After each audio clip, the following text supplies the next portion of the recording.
এটা সব সময় মনে রাখবেন, একটা টিউমার ব্রেস্টে থাকা মানেই যে সেটা ক্যান্সার হবে তা না। Biopsy is the most important step, যেটা ব্রেস্ট ক্যান্সার ডায়াগনোসিস করার জন্য। নিজের ব্রেস্ট নিজে এক্সামিন করবেন, যেটা খুব ইম্পর্টেন্ট। যদি ব্রেস্ট ক্যান্সার খুব আর্লি স্টেজে ধরা পড়ে, সেটা ট্রিট করলে পুরোপুরি সেরে যাওয়ার সম্ভাবনা প্রবল বেশি।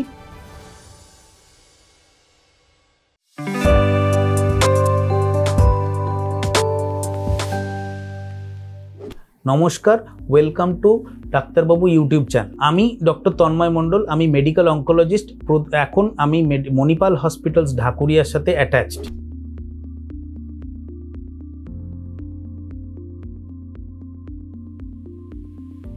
আজকে আমরা ব্রেস্ট ক্যান্সার নিয়ে কিছু কথা শুনবো। ব্রেস্ট ক্যান্সার কি রকম হতে পারে। Breast cancer most common cancer in females world wide and also in India. এটা খুবই একটি কমন ক্যান্সারের মধ্যে একটি। ব্রেস্ট ক্যান্সার কি সিমটমস নিয়ে আসেন আমাদের কাছে? ব্রেস্ট ক্যান্সার সাধারণত ব্রেস্টে একটা টিউমার নিয়ে আসে। তবে এটা সবসময় মনে রাখবেন, একটা টিউমার ব্রেস্টে থাকা মানেই যে সেটা ক্যান্সার হবে তা না। 80% of the breast lumps, breast যদি কোনো টিউমার থাকে সেটা সাধারণত ক্যান্সার হয় না।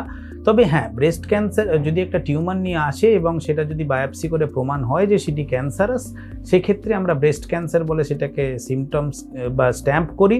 ব্রেস্ট ক্যান্সারে আর কি লক্ষণ হতে পারে? ব্রেস্টে টিউমার ছাড়া যেটা হতে পারে, হাতের তলায় আমাদের গ্ল্যান্ড হতে পারে, গলাতে গ্ল্যান্ড হতে পারে। ব্রেস্টের টিউমারটা স্কিনের সাথে লেগে গিয়ে লাল হয়ে যেতে পারে ব্রেস্টের নিপল দিয়ে ডিসচার্জ বেরোতে পারে। এগুলো হচ্ছে লোকাল সিমটমস, যেটা ব্রেস্ট ক্যান্সার থেকে হতে পারে। এটা ছাড়া আর কি হতে পারে? যদি ব্রেস্ট ক্যান্সারটা অন্য জায়গায় ছড়ায়, যেমন মাথায় ছড়ালে খিঁচুনি হতে পারে, মাথা ব্যথা হতে পারে, বমি হতে পারে। আপনার লাংসে ছড়ালে কাশি, শ্বাসকষ্ট হতে পারে।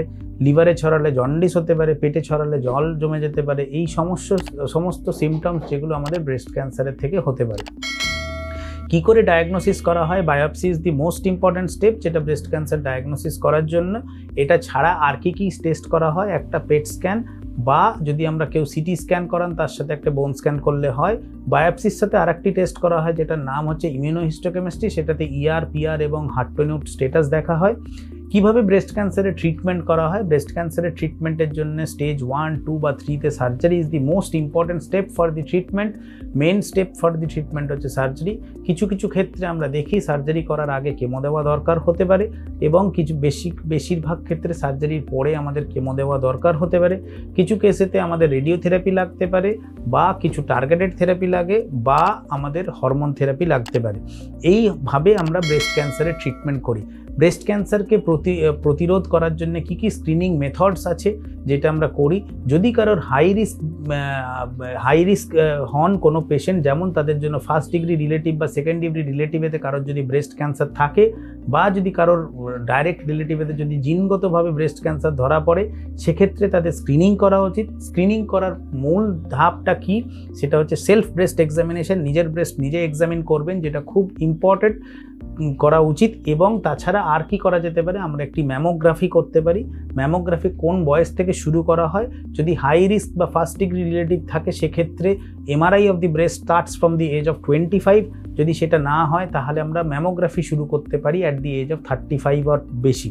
2-3 বছর ছাড়া একটা করে ম্যামোগ্রাফি করা দরকার হতে পারে।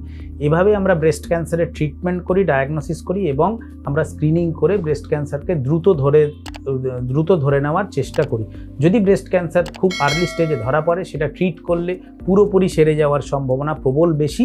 সেজন্যই যদি ব্রেস্টে কখনো মনে হয় যে কোনো সম্ভাবনা আছে যে একটা ব্রেস্ট লাম্প পাচ্ছেন, ইমিডিয়েটলি আপনার ডাক্তারের কাছে দেখান। আজকের জন্য এটুকুই। আর যদি এরকম আরও ভিডিও দেখতে চান, সেক্ষেত্রে আপনার ডাক্তারবাবু ইউটিউব চ্যানেলেতে আপনার সাবস্ক্রাইব করতে পারেন।